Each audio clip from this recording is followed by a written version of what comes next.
ನಮಸ್ಕಾರ ಆತ್ಮೀಯರೇ, media house ಕನ್ನಡಗೆ ಸ್ವಾಗತ. ಪ್ರಧಾನಿ ನರೇಂದ್ರ ಮೋದಿಯ ಶುಭ ಯೋಗ ಮುಗೀತ. 12 ವರ್ಷದ ಆಡಳಿತ ತುಂಬಿದ ಬೆನ್ನಲ್ಲೇ ಸಂಕಷ್ಟಗಳು ಶುರುವಾದವ. ಇಷ್ಟು ದಿನ ಒಂದೇ ಒಂದು ತಪ್ಪು ಹೆಜ್ಜೆಯನ್ನು ಇಡದ ಮೋದಿ ಈ ಬಾರಿ ಎಡವಿದ್ದೆಲ್ಲಿ? ಮೋದಿ ಸರ್ಕಾರದ ವಿರುದ್ಧ ಈ ಮಟ್ಟಿಗೆ ದಂಗೆ ಏಳ್ತಿರೋದು ಯಾಕೆ? ಇದರ ಹಿಂದೆ ಬರೀ ವಿಪಕ್ಷಗಳು ಇದೆಯಾ? ಬೇರೆ ಕಾಣದ ಕೈಗಳು ಆಟ ಆಡ್ತಿದೆಯಾ? ಸಚಿವ ಧರ್ಮೇಂದ್ರ ಪ್ರಧಾನ್ರನ್ನ ಕೆಳಗಿಳಿಸೋದಕ್ಕೆ ಹಿಂದೇಟು ಹಾಕ್ತಿರೋದು ಯಾಕೆ? ಮೋದಿ ಮುಂದೆ ಪ್ರತಿಭಟನಾಕಾರರ ಬೇಡಿಕೆ ಏನು? ಇದೆಲ್ಲದ್ರ ಬಗ್ಗೆ ಇವತ್ತಿನ ವಿಡಿಯೋದಲ್ಲಿ ಹೇಳ್ತಾ ಹೋಗ್ತೀವಿ. ಅದಕ್ಕೂ ಮೊದಲು ನೀವಿನ್ನೂ ನಮ್ಮ ಚಾನೆಲ್ನ ಸಬ್ಸ್ಕ್ರೈಬ್ ಮಾಡಿಲ್ಲ ಅಂದರೆ ಮಿಸ್ ಮಾಡಬೇಡಿ, ಈಗಲೇ ಸಬ್ಸ್ಕ್ರೈಬ್ ಮಾಡಿ. ಈ ವಿಡಿಯೋನ ಕೊನೆಯವರೆಗೂ ನೋಡಿ, ನಿಮ್ಮ ಅನಿಸಿಕೆಗಳನ್ನು ಕಾಮೆಂಟ್ ಮಾಡಿ. ಸೋಲಿಲ್ಲದ ಸರದಾರನಿಗೆ ಸಂಕಷ್ಟ. ಆತ್ಮೀಯರೇ, ಪ್ರಧಾನಿ ಮೋದಿ ಅಂದ್ರೆ ಸೋಲಿಲ್ಲದ ಸರದಾರ. 3 ಬಾರಿ ಸತತವಾಗಿ ಪ್ರಧಾನಿ ಪಟ್ಟಕ್ಕೇರಿರೋ ಮಾಸ್ ಲೀಡರ್. ಭಾರತದ ಇತಿಹಾಸದಲ್ಲಿ ಯಾರೊಬ್ರು ಕೂಡ ಇಷ್ಟು ಸುದೀರ್ಘ ಅವಧಿಗೆ ಪ್ರಧಾನಿ ಆಗಿದ್ದೇ ಇಲ್ಲ. ಆದ್ರೆ ಈ ಎಲ್ಲಾ ದಾಖಲೆಗಳನ್ನ ತಲೆ ಕೆಳಗೆ ಮಾಡಿದವರು ಪ್ರಧಾನಿ ಮೋದಿ. ಇವತ್ತಿಗೂ ಕೂಡ ವಿಶ್ವ ಮಟ್ಟದಲ್ಲಿ ನಾನಾ ಏರಿಳಿತಗಳಾದ್ರೂ ಭಾರತ ಓಲಾಡಿಲ್ಲ. ಆ ಮಟ್ಟಿಗೆ ಭಾರತದ ಆರ್ಥಿಕತೆ ಸ್ಟೇಬಲ್ ಆಗಿದೆ. 12 ವರ್ಷಗಳ ಸುದೀರ್ಘ ಆಡಳಿತ ನಡೆಸಿರೋ ಮೋದಿಗೆ ಈ ಬಾರಿ ದೊಡ್ಡ ಸಂಕಷ್ಟ ಎದುರಾಗಿದೆ. ಪ್ರಧಾನಿ ಮೋದಿ ಸುತ್ತ ದೊಡ್ಡದೊಂದು ಸರ್ಪಕೋಟೆ ನಿರ್ಮಾಣ ಆದಂತೆ ಕಾಣ್ತಾ ಇದೆ. ಪ್ರಧಾನಿ ಮೋದಿಯನ್ನ ಕೆಳಗಿಳಿಸಬೇಕು ಅಂತ ದೊಡ್ಡ ಮಟ್ಟದಲ್ಲಿ ಕೂಗೆದ್ದಿದೆ. ಅದು ಕೂಡ ಯುವ ಪಡೆಗಳ ಜೊತೆಗೆ ವಿಪಕ್ಷ ನಾಯಕರು ಕೂಡ ಕೈ ಜೋಡಿಸಿದ್ದಾರೆ. ಇದಕ್ಕೆ ಕಾರಣ ಆಗಿರೋದೆ ನೀಟ್ ಅನ್ನೋ ಎಡವಟ್ಟು. ನೀಟ್ ಪರೀಕ್ಷೆಯಲ್ಲಾದ ಎಡವಟ್ಟನ್ನೇ ಮುಂದಿಟ್ಕೊಂಡು ಹೋರಾಟ ಮಾಡ್ತಿದ್ದಾರೆ.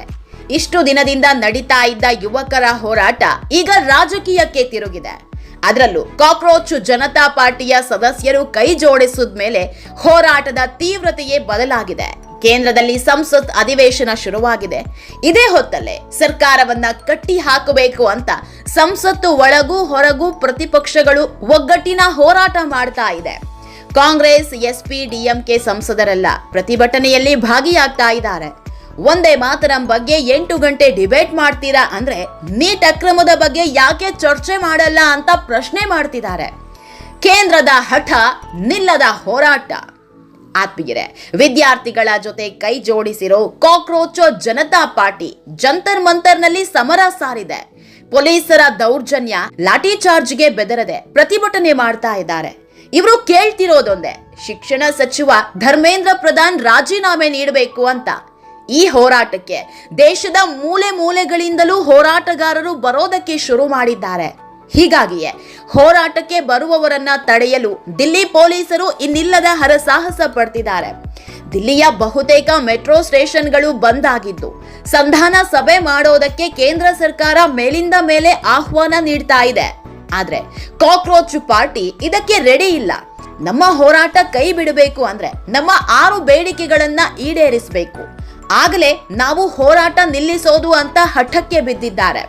ಹೋರಾಟಗಾರರು ಕೇಂದ್ರದ ಮುಂದಿಟ್ಟಿರೋ 6 ಬೇಡಿಕೆಗಳಲ್ಲಿ ಮೊದಲನೆಯದ್ದು ಶಿಕ್ಷಣ ಸಚಿವ ಧರ್ಮೇಂದ್ರ ಪ್ರಧಾನ್ ರಾಜೀನಾಮೆ, 2ನೇಯದ್ದು ನೀಟ್ ಅಕ್ರಮದ ಬಗ್ಗೆ ಸಂಸತ್ನಲ್ಲಿ ಚರ್ಚೆ, 3ನೇಯದ್ದು ಪ್ರತಿಭಟನಾ ವಿದ್ಯಾರ್ಥಿಗಳ ಮೇಲಿನ ಎಫ್ಐಆರ್ ರದ್ದು, 4ನೇಯದ್ದು ಆತ್ಮಹತ್ಯೆ ಮಾಡಿಕೊಂಡ ವಿದ್ಯಾರ್ಥಿಗಳ ಕುಟುಂಬಕ್ಕೆ 1 ಕೋಟಿ ಪರಿಹಾರ, 5ನೇಯದ್ದು ಸದನದಲ್ಲಿ ಪ್ರಧಾನಿ ಮೋದಿ, ಗೃಹ ಸಚಿವ ಅಮಿತ್ ಶಾ ಉತ್ತರ ಕೊಡಬೇಕು, ಕೊನೆಯದಾಗಿ ವಿದ್ಯಾರ್ಥಿಗಳ ಮೇಲಿನ ಲಾಠಿ ಪ್ರಹಾರದ ಬಗ್ಗೆ ತನಿಖೆ ಆಗಬೇಕು ಅನ್ನೋದು.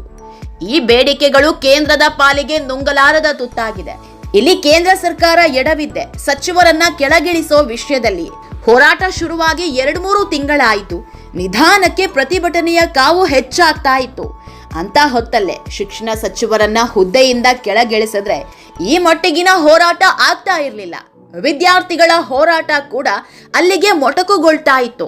ಆದ್ರೆ ಧರ್ಮೇಂದ್ರ ಪ್ರಧಾನ್ರನ್ನ ಸಚಿವ ಸ್ಥಾನದಿಂದ ಕೆಳಗಿಳಿಸೋದಕ್ಕೆ ಈಗಲೂ ಮೀನಾಮೇಷ ಎಣಿಸ್ತಿದ್ದಾರೆ. ಯಾವುದೇ ಇಲಾಖೆಯಲ್ಲೂ ದೊಡ್ಡ ಲೋಪ ಆದಾಗ ಸಚಿವರ ತಲೆದಂಡ ಆಗೋದು ಹೊಸದಲ್ಲ. ಆದ್ರೆ ಈ ಬಾರಿ ಕೇಂದ್ರ ಸರ್ಕಾರ ಮೌನಕ್ಕೆ ಶರಣಾಗಿತ್ತು. ಆ ಮಟ್ಟಿಗಿನ ಹೋರಾಟ ಆಗಲ್ವೇನೋ ಅನ್ನೋ ಲೆಕ್ಕಾಚಾರ ಹಾಕಿದ್ರು ಅನ್ಸುತ್ತೆ. ಇದೇ ಈಗ ಬಿಜೆಪಿಗೆ ಮುಳುವಾಗ್ತಿರೋದು. ಅತ್ತ ದೊಡ್ಡ ಹೋರಾಟ ನಡೀತಾ ಇದ್ರೆ ಕೇಂದ್ರ ಸರ್ಕಾರ ತಮ್ಮದೇ ಆದ ಒಂದಿಷ್ಟು ಆರೋಪಗಳನ್ನ ಮಾಡ್ತಾ ಇದೆ. ರಾಜಕಾರಣಕ್ಕೋಸ್ಕರ ಈ ಹೋರಾಟ ಮಾಡ್ತಿದ್ದಾರೆ. ನೀಟ್ ವಿಚಾರದಲ್ಲಿ ಚರ್ಚೆಗೆ ಸರ್ಕಾರ ಸಿದ್ಧ ಇದೆ. ಆರೋಪಿಗಳ ವಿರುದ್ಧ ಕಠಿಣ ಕ್ರಮವೂ ಆಗಿದೆ. ಈಗಾಗಲೇ ಮರುಪರೀಕ್ಷೆ ಮಾಡಿ ಫಲಿತಾಂಶ ನೀಡಲಾಗಿದೆ. ಆದರೆ ಸಂಸತ್ ಕಲಾಪಕ್ಕೆ ಅಡ್ಡಿಪಡಿಸುವ ತಂತ್ರ ಹೂಡಿದ್ದಾರೆ. ರಾಜಕೀಯ ದಾಳವಾಗಿ ವಿದ್ಯಾರ್ಥಿಗಳನ್ನ ಬಳಕೆ ಮಾಡ್ಕೊಳ್ತಿದ್ದಾರೆ ಅಂತ ಆರೋಪ ಮಾಡ್ತಿದ್ದಾರೆ.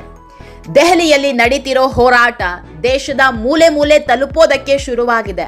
ಕರ್ನಾಟಕದಲ್ಲೇ ಹಲವು ಕಡೆಗಳಲ್ಲಿ ಪ್ರತಿಭಟನೆ ನಡೀತಾ ಇದೆ. ಹೀಗೆ ಆದ್ರೆ ದೊಡ್ಡ ಮಟ್ಟದ ಹೋರಾಟ ಆಗೋದ್ರಲ್ಲಿ ಅನುಮಾನ ಇಲ್ಲ. ಆದಷ್ಟು ಬೇಗ ಕೇಂದ್ರ ಸರ್ಕಾರ ಇದಕ್ಕೊಂದು ಇತಿಶ್ರೀ ಹಾಡಬೇಕು. ಆತ್ಮೀಯರೇ, ಈ ಬಗ್ಗೆ ನಿಮ್ಮ ಅನಿಸಿಕೆ ಏನು ಅನ್ನೋದನ್ನ ಕಾಮೆಂಟ್ ಮೂಲಕ ನಮಗ್ ತಿಳಿಸಿ. ನಮ್ಮ ಚಾನೆಲ್ನ ಸಬ್ಸ್ಕ್ರೈಬ್ ಮಾಡೋದನ್ನ ಮರಿಬೇಡಿ.